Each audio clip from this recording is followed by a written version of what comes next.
Quand on a appris que Paul était accusé d'agression sexuelle, ça a été un tsunami dans la salle de nouvelles. Paul, c'est bien le dernier à qui on aurait pu penser pour une affaire comme ça. C'est un gentleman, il est très respectueux avec les femmes. Et la plaignante, France Gagnon, vous la connaissez bien? Oui.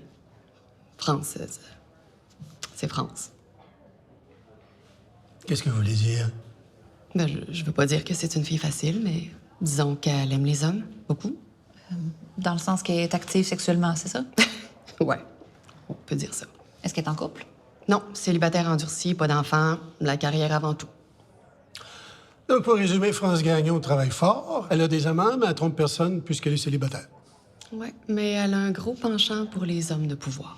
Parlons de l'échange que vous avez eu avec elle concernant la nomination de M. Ménard au poste de chef d'antenne.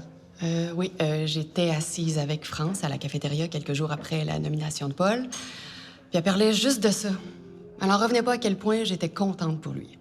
Sauf que là, notre échange a commencé à dégénérer quand je lui ai dit que selon moi, il était temps que la direction lui donne un poste à la hauteur de ses compétences. Puis là, elle a commencé à m'accuser de manque de solidarité féminine, puis à dire que c'était à cause de femmes comme moi que les hommes étaient encore privilégiés dans l'obtention des postes les plus prestigieux. Est-ce qu'elle semblait être en colère contre la direction de la chaîne ou contre Paul Ménard personnellement? Bof, contre les patrons, contre moi, puis contre la terre entière. Vous voyez le genre d'hystérique. Hein?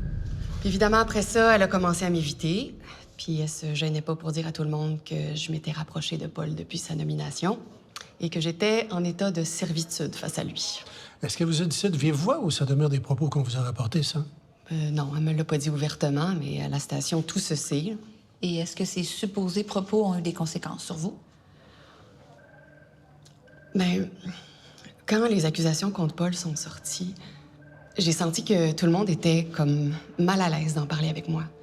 Comme s'ils pensaient que j'avais pu être témoin de gestes inappropriés de la part de Paul envers d'autres employés et que j'aurais choisi de me fermer les yeux. Tout le monde est derrière France à la station.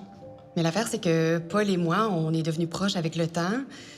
Puis je serais pas étonnée que mon contrat soit pas renouvelé à cause de mon amitié avec Paul.